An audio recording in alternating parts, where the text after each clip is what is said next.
नमस्कार दोस्तों, मेरा नाम मोहन है। आप मेरा चैनल देख रहे हैं मोहन ठेठ भारतीय।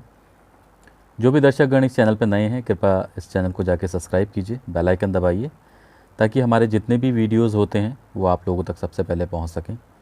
जो लोग हमारा पुराना वीडियोस देख चुके हैं, आप उसको जाके लाइक कीजिए, शेयर कीजिए और कमेंट कीजिए ताकि ये हमें मोटिवेट करता रहे और हम आप लोगों के लिए अच्छे अच्छे वीडियोज़ बना सकें।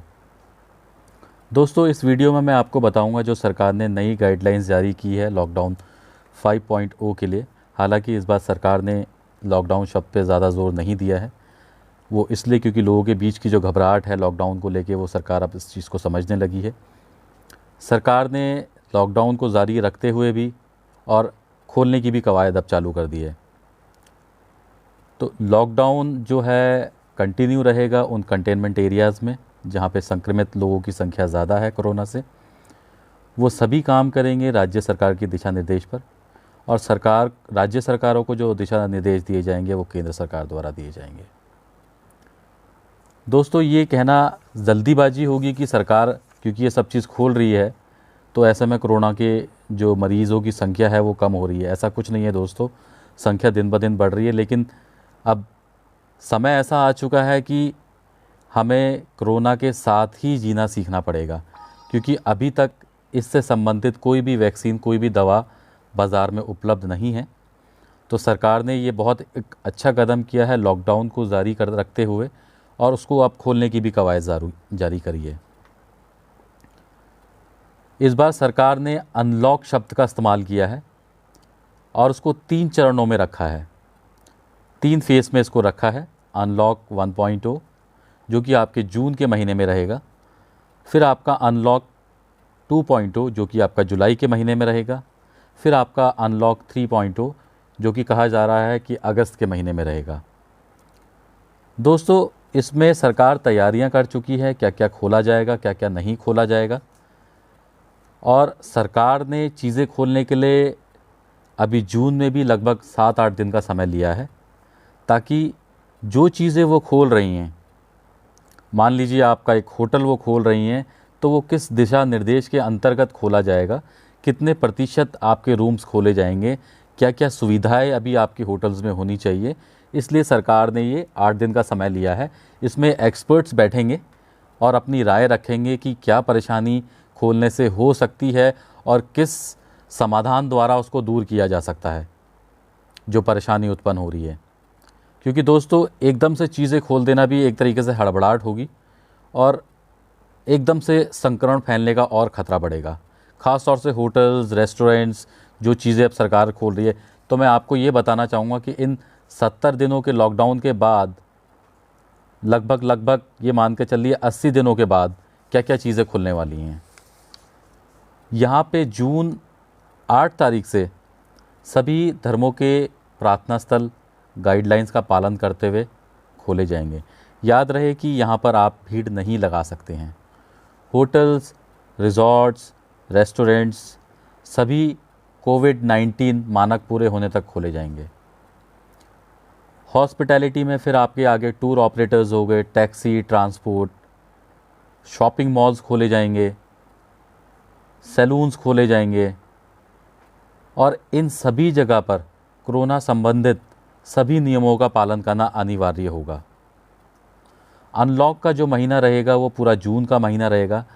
इसी दौरान सरकार ये तय करती रहेगी कि क्या क्या नई नई चीज़ें इसमें हमने ऐड करनी है, ताकि जो आपका जो पैनिकनेस है कोविड-19 को लेके, उससे लोगों के अंदर जो भ्रम फैल रहा है वो दूर हो सके।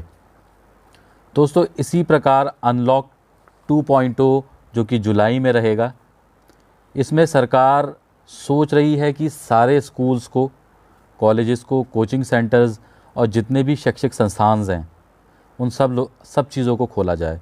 लेकिन ये सब चीज़ें खोली जाएंगी एक समीक्षा के बाद, एक एनालिसिस होगा एक्सपर्ट्स के द्वारा, उसके बाद इसको खोला जाएगा। अभी भावकों के साथ भी इस पर मीटिंग की जाएगी कि किस तरीके से हम इसको खोल सकते हैं। लेकिन दोस्तों, कहा यह जा रहा है कि स्कूल्स मोस्ट प्रॉबेबली जून के एंड तक खोले जा सकते हैं, क्योंकि आप ये देखिए 1 जुलाई से लगभग 12वीं की जिनकी बोर्ड की परीक्षाएं हैं उनकी तिथियां जारी कर दी गई है। तो ऐसे में कयास ये लगाए जा रहे हैं कि स्कूल्स जो हैं जून के अंत तक खोल दिए जाएंगे। दोस्तों, लॉकडाउन अनलॉक 3.0 के लिए सरकार ने अभी कोई ज़्यादा डिटेलिंग नहीं दी है इस पर, लेकिन कयास उस पर भी ये लगाए जा रहे हैं कि फ़्लाइट्स, ट्रेन्स, ये सारी चीज़ें खोली जाएंगी। जो अभी वर्तमान में चल रहा है वो कंटिन्यू रहेगा, लेकिन जो आगे जैसे इंटरनेशनल फ़्लाइट्स हैं और लंबी दूरियों की फ़्लाइट्स हैं, लंबी ट्रेनें हैं, पैसेंजर ट्रेन्स हैं, इनको खोला जाए या नहीं खोला जाए वो आपका अनलॉक 3.0 में तैयार किया जाएगा उसका खाका। और दोस्तों, इस दौरान आपका अनलॉक 1.0 में क्या क्या चीज़ें बंद रहेंगी वो मैं आपको बता देता हूँ। विदेशी यात्राएं और फ़्लाइट सभी बंद रहेंगी। सभी शहरों में मेट्रो स्टेशंस बंद रहेंगे। सिनेमा या पिक्चर हॉल बंद रहेंगे। जिम, योगा केंद्र बंद रहेंगे। आपके स्विमिंग पूल्स बंद रहेंगे। स्विमिंग पूल्स की ये गाइडलाइंस होटल्स पर भी लागू होती है, क्योंकि जिन होटलों में तरणताल स्विमिंग पूल हैं वहाँ भी ये बंद रहेंगे अगले आदेश तक। हालांकि होटल्स, रिजॉर्ट्स खोले जा रहे हैं 8 तारीख से, लेकिन स्विमिंग पूल्स बंद रहेंगे। मनोरंजन पार्क, जितने भी वाटर पार्क हैं, सब बंद रहेंगे। थिएटर्स आपके बंद रहेंगे। बार आपका बंद रहेगा। हालांकि जितने भी शराब के ठेके हैं वो खुले हुए हैं, लेकिन बार बंद रहेंगे। ऑडिटोरियम्स बंद रहेंगे। असेंबली हॉल्स सारे बंद रहेंगे। किसी भी सामाजिक, राजनीतिक, खेलकूद, मनोरंजन, शैक्षिक या धार्मिक चीज़ों के लिए आप भीड़ नहीं लगा सकते। जैसे कि मैंने आपको पहले बताया है कि हालांकि धार्मिक स्थल खोल दिए गए हैं, लेकिन वहाँ पर भी आप भीड़ नहीं लगा सकते। एक गाइडलाइंस आपको दी जाएगी किस हिसाब से आपने वहाँ पर जाना है, प्रार्थना करना है, लेकिन भीड़ आप वहाँ नहीं लगा सकते। एक राज्य से दूसरे राज्य में आवाजाही के लिए अब ई पास की आपको आवश्यकता नहीं है। जैसा कि केंद्र सरकार, जिस मिनिस्ट्री ऑफ होम अफेयर्स द्वारा कहा गया है कि यदि आप एक राज्य से दूसरे राज्य जाते हैं तो आपको जो एक आधिकारिक ई पास की आवश्यकता होती थी वो आपको अब ज़रूरत नहीं है। लेकिन इस पर भी ये चीज़ें जो तय करेगी वो राज्य सरकार तय करेगी। जितने भी संक्रमित मरीज़ हैं उनको देखते हुए राज्य सरकार यदि चाहे तो अपने राज्य में आवाजाही को अभी बंद कर सकती है। आपका जो कर्फ्यू था 7 से 7 का था समय, उसको थोड़ा सा राहत दी है उस पर। कर्फ्यू रात में 9 बजे से सुबह 5 बजे तक जारी रहेगा। यानी आप दिन में अपने जितने कार्य हैं, जो आवश्यक कार्य हैं, उनको आप निपटा सकते हैं। अन्यथा यदि आपको ऐसा लगता है कि आपको कोई कार्य आवश्यक नहीं है, आप ज़बरदस्ती बाहर जाना चाह रहे हैं, तो ऐसा ना कीजिए, क्योंकि अभी जो परेशानी है कोरोना से लेके वो ख़त्म नहीं हुई है। क्योंकि हमें अब आगे बढ़ना है। हमारी जीडीपी, हमारा व्यवसाय, हमारी हर चीज़ इससे प्रभावित हो रही है। सरकार ने इसको ध्यान रखते हुए अब हल्के हल्के इन चीज़ों को खोलना स्टार्ट किया है। लेकिन ये चीज़ का हमें ध्यान रखना है कि कोरोना का संकट अभी ख़त्म नहीं हुआ है, क्योंकि देश में आप ये मान के चलिए आज भी लगभग 90,000 कोरोना के मरीज़ हैं जो अभी चालू मरीज़ हैं। अगर आप वैसे देखेंगे टोटल एक्टिव केसेस जो हैं अभी 90,000 है, लेकिन जो नंबर्स हमारे बड़े थे वो लगभग 170, 175 करीब पहुंच चुका था। जिसमें कि राहत वाली ये बात है कि जितने बाकी लोग हैं वो सारे ठीक हो चुके हैं, इससे क्वारंटाइन करा के या आइसोलेट करा के वो पूरी तरीके से स्वस्थ हो चुके हैं।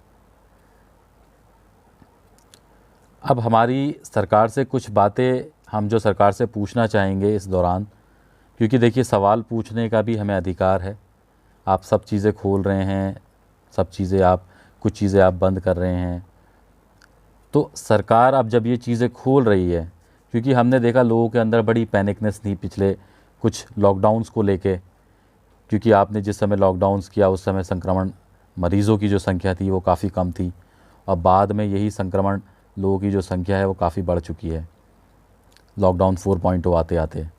और मतलब ये कहने का तात्पर्य ये है कि किसी भी प्रकार से कोई पॉजिटिव रिस्पांस नहीं मिल पाया। तो सरकार से हम ये जानना चाहते हैं कि यदि आप ये सब चीज़ खोल रहे हैं तो अर्थव्यवस्था, व्यापार आदि को पटरी पर लाने के लिए कितना समय लगेगा? प्रवासी मज़दूरों की पूर्ण वापसी कब तक सुनिश्चित समझें, जो जाना चाह रहे हैं, जो अभी फंसे हुए हैं? कंटेनमेंट एरियाज़ जो आपने बनाए हैं, जहां आपने लॉकडाउन कंटिन्यू रखा है, वो कब तक रहेगा और मरीज़ों की संख्या कम करने के लिए आपने क्या रूपरेखा तैयार करी है? कोरोना के कारण जो प्रभावित व्यवसाय, जो ज़्यादा ऐसे व्यवसाय हैं जो ज़्यादा प्रभावित हुए हैं, उनको उभारने के लिए आपकी क्या रूपरेखा है? और क्या ये चीज़ अभी कोई कंफर्म हुई है कि जो मरीज़ ठीक होके जा चुका है उस पर दोबारा लक्षण पाए गए हैं कोरोना के? महाराष्ट्र को इस महामारी से निपटने में सरकार की क्या भूमिका रहेगी, जहां सबसे ज़्यादा कोरोना के मरीज़ हैं? क्योंकि आप देखेंगे आप ही की पार्टी वहां पर विपक्ष पे है, भाजपा वहां पर विपक्ष में है, और ऐसे में जो दांव पेच ये भी खेले जा रहे हैं कि किस प्रकार सरकार को घेरा जाए, किस प्रकार से सरकार को गिराया जाए। हालांकि ये उचित समय नहीं है इस तरह की राजनीतिक खेल खेलने का। आपने आगे आना है, लोगों की सहायता करनी है। और अंत में मैं सरकार से यही पूछना चाहूँगा कि इस कोरोना की जो वैक्सीन है उसको बनाने में या उसकी खोज करने के लिए हमारा देश कितना प्रयासरत है, मतलब कितनी कोशिश करी जा रही है हमारे देश के द्वारा, उस पर क्या रिजल्ट्स हैं उसके। भाजपा ने अभी अपना सेकंड इनिंग का 1 साल पूरा किया है, उसके लिए भाजपा को बहुत बहुत बधाई है। कई ऐसे महत्वपूर्ण फैसले लिए भी गए हैं, हम इसमें कोई दो राय नहीं है, 370, ट्रिपल तलाक और राम मंदिर जैसे मुद्दे। लेकिन मैं धार्मिक हूँ, लेकिन इस समय मैं नहीं चाहता कि कोई इस तरीके से गतिविधियाँ हों जिससे लोगों पर गलत प्रभाव जाए। इस समय मंदिर की हमें आवश्यकता नहीं है, इस समय आवश्यकता है लोगों को उनके गंतव्य तक पहुँचाने की, उनको खाना देने की, इन सब चीज़ों की ज़्यादा ज़रूरत है। अभी देखने में आया था हरियाणा में कई ऐसे गोदाम हैं जहाँ पर अनाज सड़ रहा है, और हमारे मज़दूर भाई, हमारे जो प्रवासी मज़दूर हैं जो अपने गंतव्य तक जाने के लिए मजबूर हैं, वो भी पैदल बिना यातायात के, वो भूख के कारण मर रहे हैं। आपकी ट्रेन्स के अंदर कई प्रवासी मज़दूर जो हैं भूख के कारण मर गए हैं, क्योंकि आपका जो सफ़र 2 दिन का था वो 9 दिन में पूरा हो रहा है। एक वीडियो एक बच्चे का जो अपने माँ के आंचल को उठा के बार बार उससे खेल रहा है, ये सोच कर कि उसकी माँ सो रही है। वाकई में ही उस वीडियो ने पूरा झकझोर के रख दिया, बिल्कुल दिल तोड़ के रख दिया उस वीडियो ने। आपको वो वीडियो मैं दिखाऊंगा इस वीडियो के अंत में, आप देख सकते हैं उसको। और इसी के साथ मैं आप लोगों से विदा लेता हूं कि जैसे भी जानकारी इस संबंधित लॉकडाउन 5 हो या अनलॉक 1.0, 2.0 या 3.0 के संबंधित में सरकार द्वारा दी जाएंगी, मैं आपको उन चीज़ों से अपडेट करता रहूँगा। धन्यवाद। This is my image tonight. The image of a woman who was found, her body on Muzaffarpur's railway station in Bihar, her child next to her. Can there be any more tragic image of what's gone wrong with the lockdown when it comes to migrant labor? Her mother has passed away.